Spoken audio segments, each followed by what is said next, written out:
Well, good morning, everyone. Joining us this morning for the latest updates, we have some members of the Republican Governance Group, one of our most active caucuses in the Republican side. These are folks among our friends and colleagues, the most productive, most dedicated, most effective members because they are people who work every day on solutions for the greatest challenges facing our country. And Carlos Jimenez is with us, and Blake Moore, and Julie Fedorchik, and Gabe Evans. Beth Van Dyne may be joining us. I think she had a flight delay. But they've been out in their districts working very hard to help their constituents navigate through the chaos that's been created by the Democrat shutdown. And if you're keeping count, this is day 37. 37. It seems unbelievable to us that we've gone this long. It is officially and shamefully the longest shutdown in U.S. history. Republicans feel very helpless about the situation because, as we've noted, there is really nothing for us to negotiate. We sent them a clean CR, as you know, back in September 19th, we passed it out of the House. It feels like a lifetime ago, but that was a nonpartisan measure. It was 24 pages in length. It has no Republican priorities on it at all. It was merely the status quo to keep the lights on so that the members of Congress and the Republican and Democrat Party could work together to finish the government funding appropriations process. And the Democrats tried to turn that into a game. Now, we're gonna give you the latest updates on that and where we think this is headed. But I just first want to address in a bit more detail the current state of our politics. It has been very interesting to us to see all the pundits trying to spin the results of the election on Tuesday. I just want to point out some simple facts here, and as usual, I try to be concise and give you the highlights here, but there's some things that we really need to point out. First, there were no surprises on Tuesday night, okay? You had blue states and blue cities that voted blue, to the alarm of no one, to the surprise of no one. That was what was expected. It just so happened that New York and New Jersey and Virginia were the states that were in the national spotlight on Tuesday. If the tables had been turned and if the calendar had been different and you had 3 red states, we'd have an entirely different narrative that you all would be writing about. Don't lose the simple facts. Second, the big headline that everyone is writing about appropriately is that the future of the Democrats was set in New York City. A 34-year-old Marxist is now the leader of the Democratic Party, and it is a very dangerous road for them to go down. I want to say this because a lot's been said about the Mamdani campaign. It is very easy to run and win as a socialist, right? All you do is promise everything to everyone for free. What a great message that is. Boy, that really resonates for people who don't study history. And while you're making all those promises, you hope that they never realize the trap that you're actually setting, the impossibility of fulfilling your fantastical claims and dreams, and the extreme danger and chaos that would result if you ever could. When you run as a socialist, you have to hope that they never understand that this will lead to the inevitable loss of their freedom, their opportunity, and their security, the loss of meritocracy and fairness in society, the loss of colorblindness, and the loss of emphasis on character, and the morality and the personal incentive and the common sense that we rely upon to keep a republic in operation. If you run as a socialist, you run on a big list of false claims, and you promise everything to everyone and you can't deliver, and if you were ever able to deliver, it will be to the great detriment of the very people that you lured in to vote for you. Third fact about the election on Tuesday night is that the Democrats, and you all are not writing about this, and you should be, not writing enough about it, the Democrats have now set themselves on a collision course in their own tent. If you look at Spanberger in Virginia and Sherrill in New Jersey, they tried to run as moderate pragmatists. That's how they self-described. But they will be no match for the coming communist wave taking over their party right now. The energy is on the side of the Marxists. Look no further than the top 2 Democrats here in Congress. We've noted this here every day. They had to bend the knee to the socialists. Hakeem Jeffries and Chuck Schumer are both from New York. The top Democrat leader in the House and the top Democrat leader in the Senate, they couldn't get around that. And so Hakeem had to ultimately embrace it. He had to give the full blessing to Mamdani and his agenda, and he co-owns it. And Chuck Schumer flirted with it. He pandered all along. He flirted with that open endorsement till the better end, even though Mamdani is an activist against Israel and an anti-Semite. Chuck Schumer is the highest-ranked Jewish official in America, and he couldn't bring himself to disclaim that. And as we've noted here every day, the sole reason for the entire federal government being shut down now, the sole reason for all the American people suffering all this pain and hardship is because of the fear of political retribution from the far-left activists who run the Democrat Party. That is the motivation for the shutdown. It's never been about any policy issue at all. It was only so that they could show a fight and try to show that they're tough to this rising far-left activist base in the party. The old guard has been repudiated, and the radicals are taking over the Democratic Party. We have evidence now every day. Yesterday, Jared Golden announced he would not be running for re-election in the state of Maine. He's a moderate, and he has no place in his party anymore. And then this morning, you saw the headline. Former Speaker Nancy Pelosi has now announced her retirement this morning. That is a very important sign that I hope that you all will delve into. Even the famous San Francisco liberal is not far left enough for the neo-Marxists. We commend her for her services. We all do, everyone who serves in Congress, but there should be a lot written about that. Fourth point I just want to make in the aftermath of Tuesday is that off-year election results in isolated places are never indicative of the upcoming midterm election. Don't read too much into that. You shouldn't. If you do, you're going to miss it. The GOP is in excellent position to win big next year. And when I say I'm bullish about the midterms, we absolutely are, and there's a lot of reasons for that. This is not groundless optimism. It's based on facts. The reason we're in such a great position is because we are united. And while the Democrats engage in their emerging civil war, Republicans are going to continue to work and deliver for all the new voters that we brought into the party last fall in 2024. There was a true demographic shift in that election, as you know. Record number of Hispanic and Latino voters, Black and African American voters, Jewish voters, union workers, urban voters, young people. And while they say that there's this big swell of enthusiasm of young people based on what happened in New York City Tuesday night, I would give to you Exhibit A on our side. Maybe you're not noticing, but the Turning Point events at college campuses all around the country are setting records for attendance. You have hundreds of thousands of new young people weekly coming into the movement that are enthusiastic, young conservatives who are looking for truth, who believe in America's founding principles, and who want to be engaged. And they will be engaged in next year's midterms. The third reason is we got a very favorable map. You shouldn't miss this either. I was very bullish even before the current redistricting battles began. As we sit here today, there are 13 House Democrats sitting in districts that President Trump won. There's another 21 of them in districts he came within 5 points of winning. There's only three, conversely, there's only 3 House Republicans sitting in districts that Kamala Harris won. That's a lopsided map. And after redistricting, we think we'll net a few more seats, handful, maybe 6 to 8. We're in very good position to make history and grow this majority. And finally, I'll just leave you with this. The reason we're so enthusiastic about running next year is we have a real record to run on. Mondami and Democrats want to talk about affordability. We love that subject. We love it. Look at the facts. I brought some this morning. It's the Republicans who are working every day to make life more affordable for working families. And it's not a talking point for us. We are delivering. After 4 long years of skyrocketing prices under the Biden administration, we had to take over. You don't flip a switch and reverse that overnight. It takes a while to work those policies out of the system and to get the new ones in. President Trump and Republicans are delivering results for the American people that they can see and feel. To date, we've seen core inflation is nearing its lowest level in 4 years. Gas prices have fallen to a 4-year low. Prices for everyday goods continue to decline, and blue-collar workers are seeing the largest increase in wage growth in nearly 6 decades. That's the result of our policies. In Congress, House Republicans are working hand in hand with President Trump to advance his affordability agenda. It is President Trump who ran on that. It's President Trump who's delivering on that. And we are all partners in that new effort to make America great again. It begins with the economy, and we know that.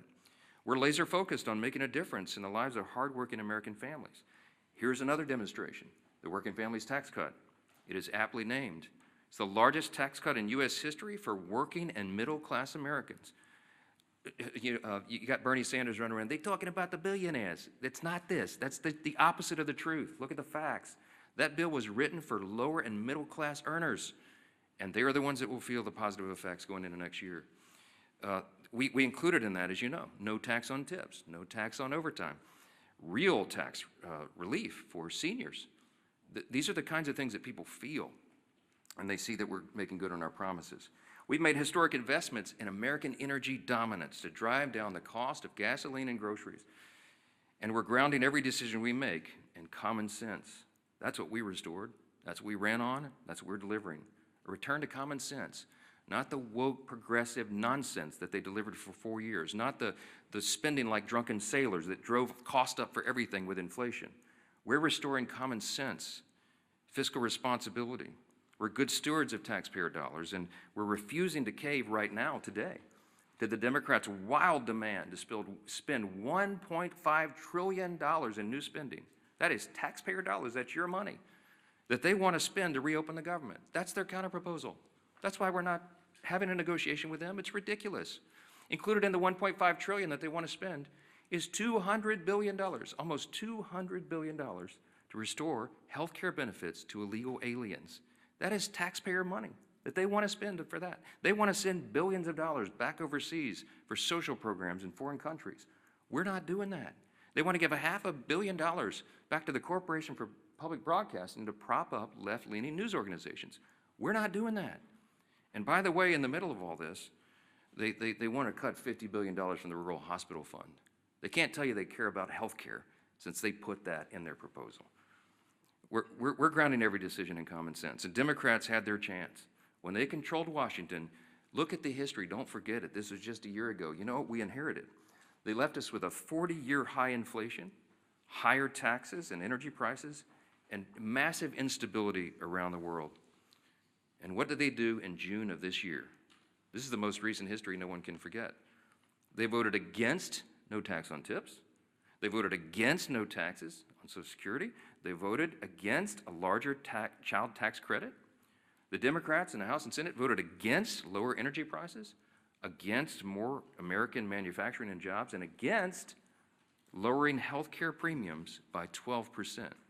That provision, the cost sharing reduction provision, was in the House version of the Working Families Tax Cut, the big beautiful bill.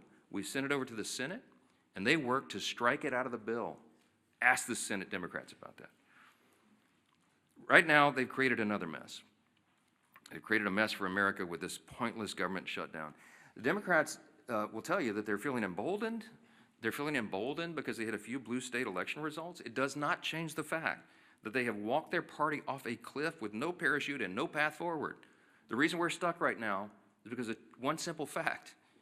If they vote to reopen the government, the Senate Democrats are afraid that the radicals in their party will say that they caved. They're afraid of the retribution that will come from that. But if they keep the government shut down, they know very well, as we all do, that millions of Americans will continue to suffer as essential services remain unfunded and paychecks to federal workers continue to stay stalled. So our question for Democrats this morning is this: which constituency matters more? The loud radicals in your party or the hardworking American people? I can tell you which side the Republicans are on. 15 times we voted for the hardworking American people.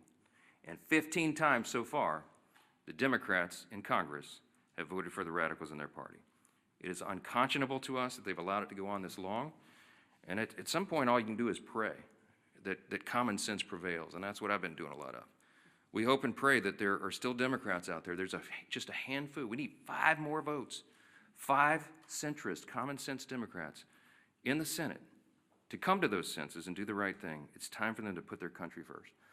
I'm delighted to introduce the next speaker, and he's a congressman from Miami. He's a former mayor of the county down there, and he has been in charge. He served as a police officer, but he was the chief of the fire department down there. I mean, the guy's resume is longer than almost anybody in Congress, and as a son of a firefighter, I always take personal delight in reminding everybody he's the only career firefighter paramedic in Congress.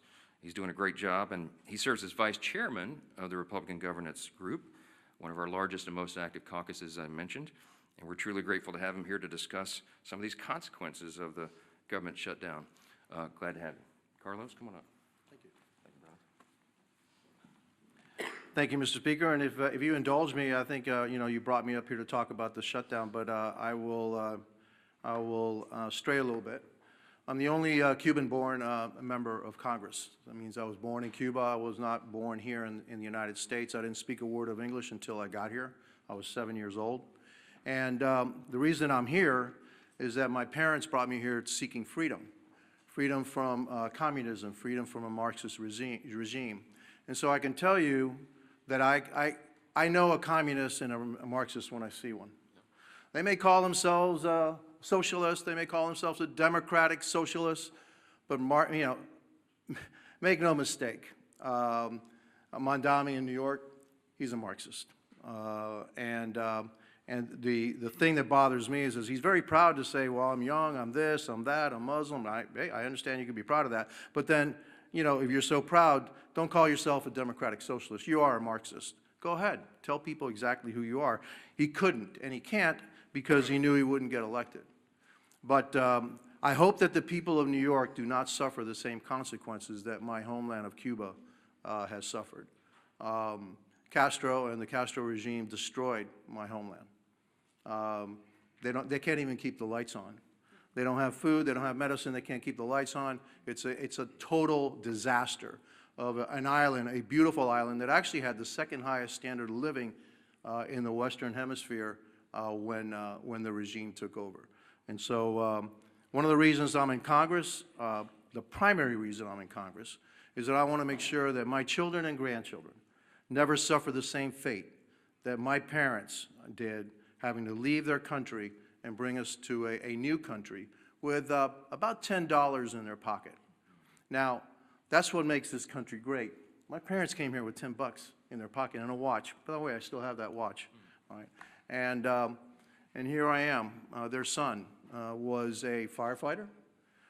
He was a city manager. He was a county commissioner, county mayor of the largest county in the state of Florida, and now a member of Congress. I don't think there's too many countries that you can say that can happen. That's why I love this country. That's why I will fight for this country.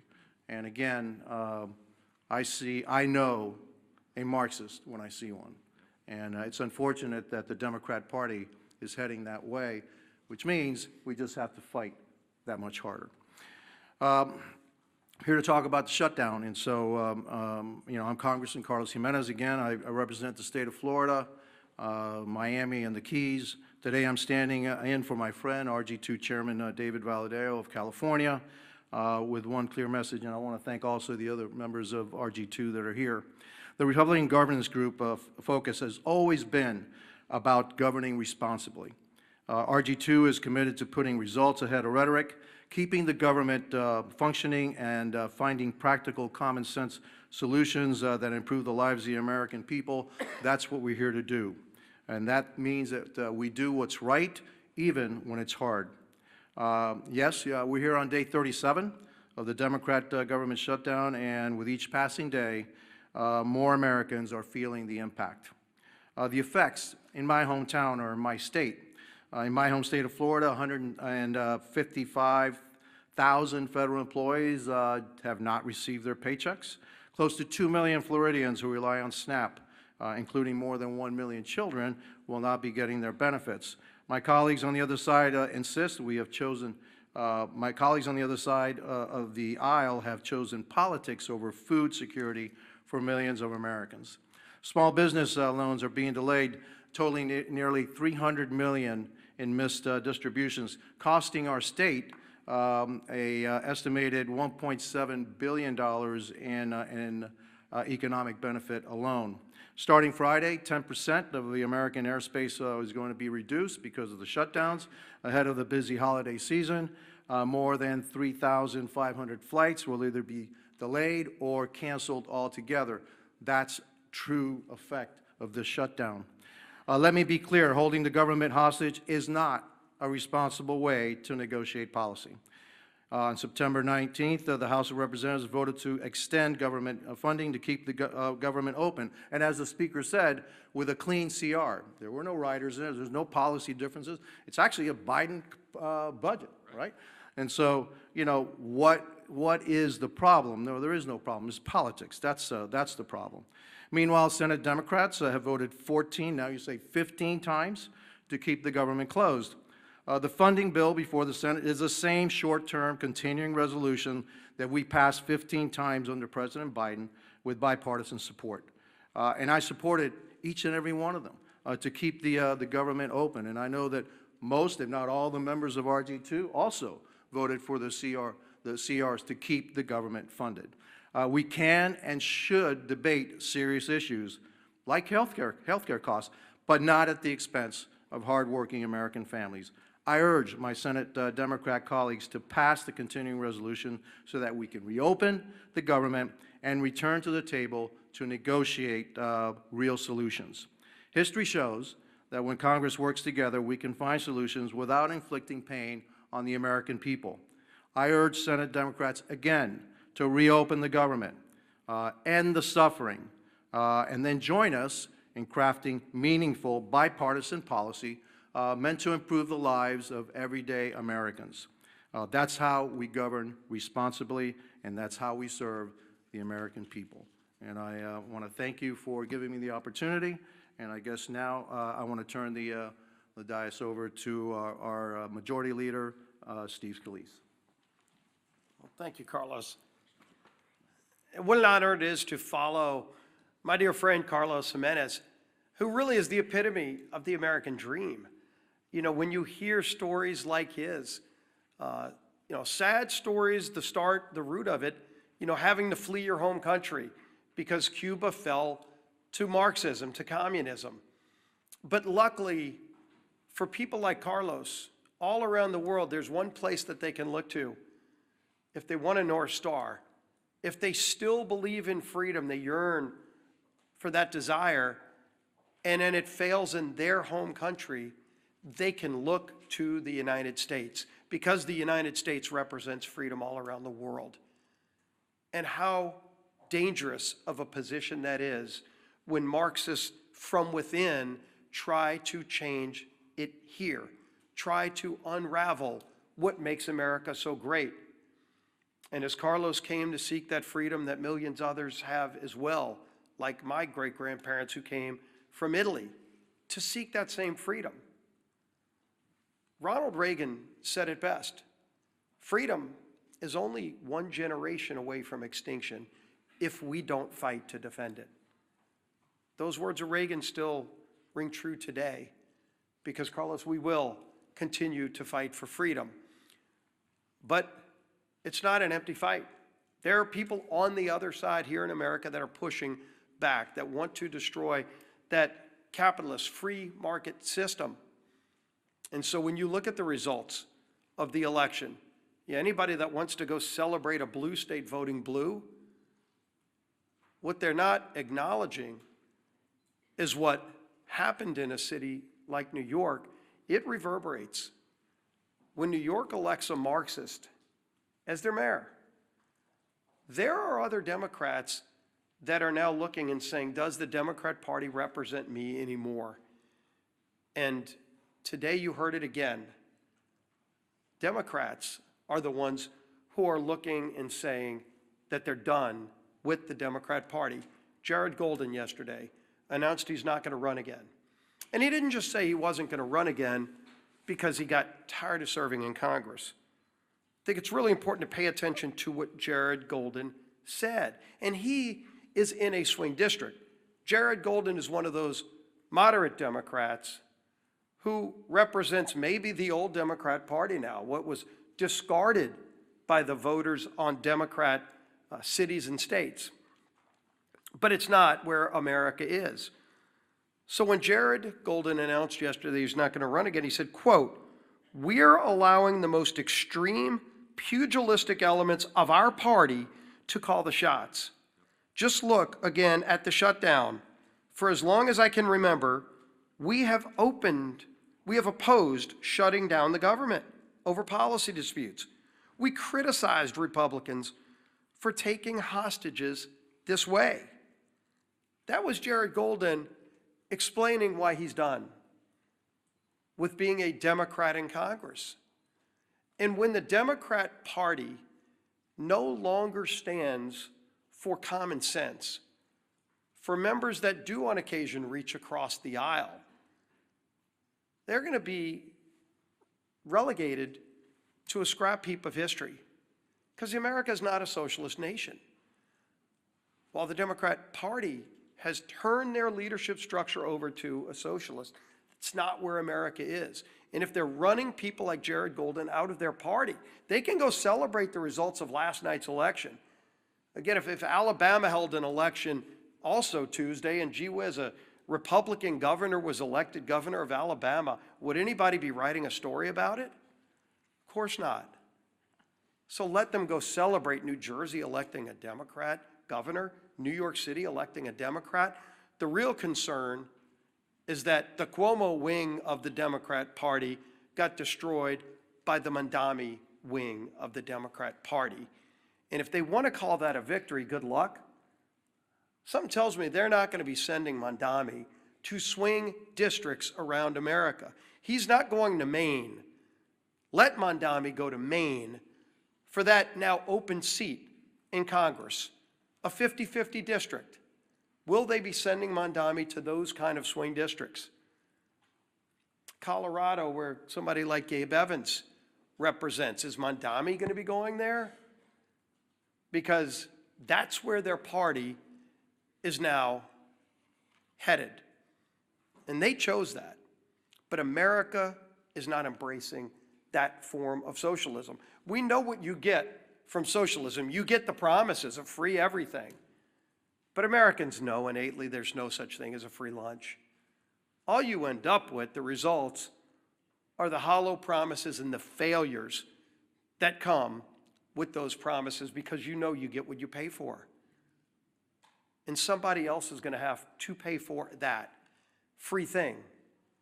And a lot of those rich people they love denouncing are leaving. Many have already left. So even when they go raise taxes even more with the highest rates you can imagine, who's going to pay those higher rates? It's not going to be the millionaires and billionaires. Many of them have already left. It's going to be hardworking families in New York City. Good news for you, you might be making $100,000 a year.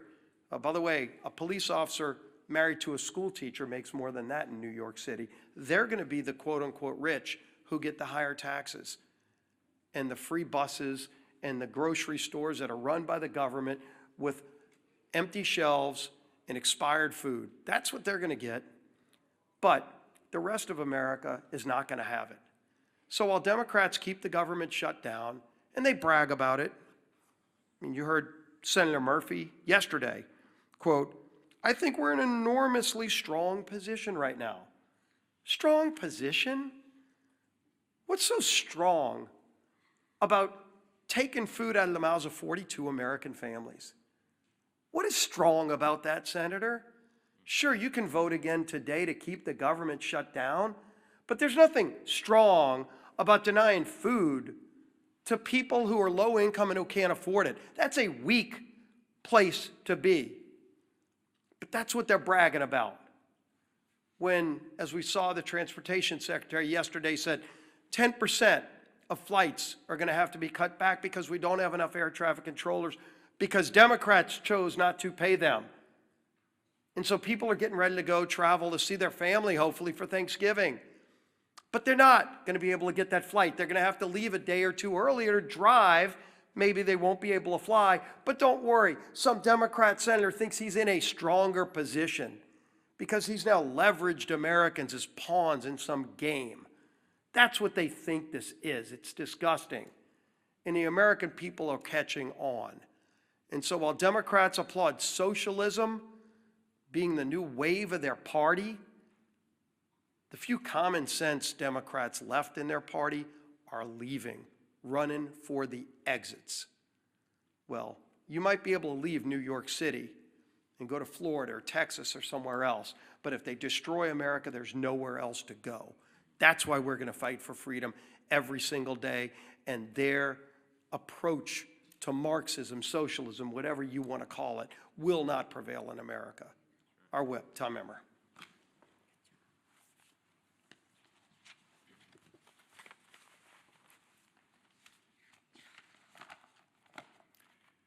It's day 37 of the Democrat government shutdown, and one thing has become clearer, more clear now than ever. The Democrat Party of today is not your grandparents' Democrat Party. They refuse to govern. They resort to hostage-taking when they don't get their way. They routinely put politics before people. And now they have made communists and assassination fantasizers the pillars of their party. Democrats claim they want to make life more affordable for hardworking Americans, but every time that they've had the majorities in Congress and a Democrat president in the White House, they've done the exact opposite. Take the American Rescue Plan under Joe Biden, for example, which was later deemed by economic experts as the, quote, original sin that led to double-digit inflation. Or look at the Affordable Care Act, which is so unaffordable, they have to pay people to use it. The Democrats have no moral high ground to stand on when it comes to good governance. They don't know what it is. And when they claim that they're fighting for you, do not believe them. Because if this shutdown has taught us anything, it's that the Democrats will willingly inflict pain on the American people if they think it gives them political leverage. Their kamikaze politicians and their constituents deserve better. In stark contrast, however, Republicans have done our jobs. We passed a nonpartisan government funding bill out of the House over a month ago. All we need, as the Speaker said earlier, is just 5 Democrats in the Senate to grow a spine, stand up to the radicals in their party, and join us in getting our clean CR to the President's desk. Enough is enough. It's past time for Democrats to end the political games and reopen the government for the people they were elected to serve. Our conference chair, Lisa McClain. Thank you. Well, good morning, everybody. Again, here we are. Yesterday, Americans woke up to an unthinkable reality. And Carlos touched on it earlier. A communist was elected mayor in America's largest city. How did this happen? Ask yourself, how did this happen? It happened because a small socialist portion of this country took control of the Democrat Party. A party that is now apparently united behind a socialist agenda. And slogans always seem to start with the same word: free. Free food, free rent, free buses, right? I feel like I'm at an Oprah Winfrey show. You get a car and you get a car. Well, this isn't the Oprah Winfrey show. And like many of you, my parents taught me a really good lesson when I was young. Nothing is free. Everything comes with a cost. Absolutely nothing is free. We all learned that. Look no further than the Democrats' disastrous shutdown plan. They want to give free health care to illegals. Come to our country. We'll give you, illegally, mind you, we'll give you free health care on the backs of hard-working Americans. And in demanding that, they're asking for $1.5 trillion in wasteful spending and a painful shutdown. A shutdown that has denied food assistance to 42 million American families. 42 million American families. A shutdown that has forced law enforcement to work without pay. But don't worry, I'm sure those law enforcement agents can go and get free food from their local grocery store, and somebody will pay their free rent, right? Yeah, I live in reality, not fantasy. The Democrats want to jeopardize our national security. And now, flights have been reduced by 10% at 40 of our major airports. I think air traffic, like when you get on a plane, what's next? Like your plane rides are going to be free too? I mean, why stop at food and buses? Let's just give everything free.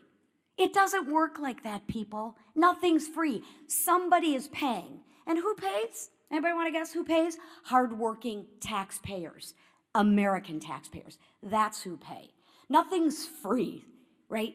Nothing is free. Look at your Republican leaders. Just compare and contrast. That's why we voted more than a month ago to actually fund the government. That's why we've been working in our districts to help those that are suffering. And that's why we are delivering real results that drive down gas prices and drive down mortgage rates and drive down the price of eggs. No one's reporting on the price of eggs anymore, right? Now, not for illegals, not for radicals, and not for communists who despise this country, but for the men and women who love America, like Carlos and his family who came over. And let's keep it that way, and let's make sure that we keep America strong every day. So to the Democrats, let me be clear. Republicans will still be there when your communist lawmakers aren't. And when your communist kingmakers finally give you permission to put Americans first again, Republicans will still be here. We'll still be here when your socialist experiment collapses, because it always does. And we'll still be standing shoulder to shoulder with the hardworking Americans who aren't demanding free groceries, free buses, free rent. No, we will be standing shoulder to shoulder, demanding nothing less than freedom. That is what Republicans demand, freedom. Because that's what makes this country great. Not socialism, not government control, but freedom. Thank you.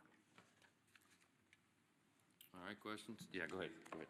The Supreme Court, and specifically Justice Gorsuch yesterday, seemed concerned about the Trump administration's usurping congressional authority, calling it a, quote, one-way ratchet that can't be turned back. What's your response to that? Are the justices right to be concerned that Congress isn't fulfilling its constitutional obligations? I don't find myself in disagreement with Justice Gorsuch too often, but I think he's missed the mark on this one.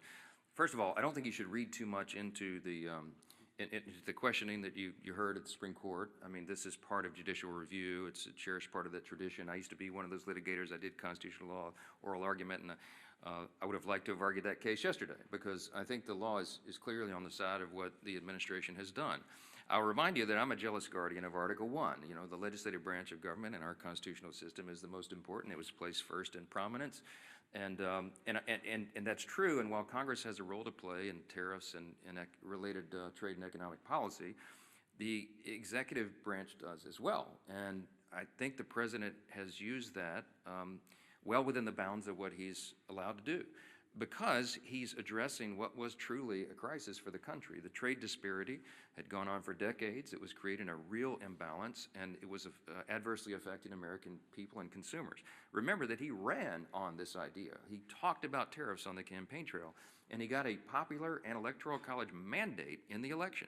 So this is not some surprise. He's fulfilling the promise that he was elected to fulfill in a literal sense. So I think the court has to give deference to that. I think the court has to recognize the executive is doing what they're doing. He's using tariffs to create leverage in our trade strategy, and it is yielding great results for the American people.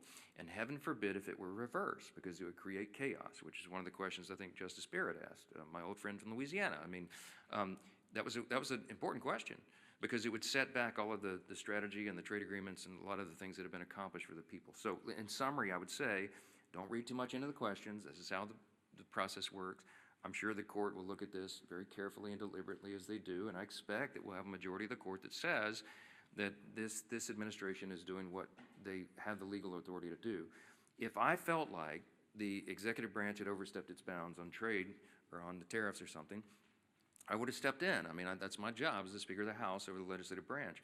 I would have done it in my own way, to be candid. I would have gone to the president privately and said, hey, sir, enough. I think you're overstepped the bounds. Let's try to figure that out. I wouldn't have publicly had a big spat with him, because it wouldn't have been necessary. But that conversation didn't happen, because I believe that what he's done is well within the bounds. And so we'll see what the court does. Yes. Thanks, Mr. Speaker. Leader Thune has said on a number of occasions that in exchange for reopening the government, he will promise Democrats a vote on ACA subsidies by a date certain. Will you do the same now? He promised it a long time ago, and he was rebuffed. I mean, that's not what this is about. I mean, they've demonstrated over and over and over. Somebody said this is the Seinfeld shutdown. It's about nothing. If you brought in 100 Senate and House Democrats right now and said, what is it about? They wouldn't even give you the same answer. They don't even know. They filed a counter proposal that's $1.5 trillion in new spending with all the crazy abuses that I listed earlier today. That's still sitting out there. That's the counter proposal. Then they tried to say it was about health care. That was never the issue for the September 30th fiscal cliff.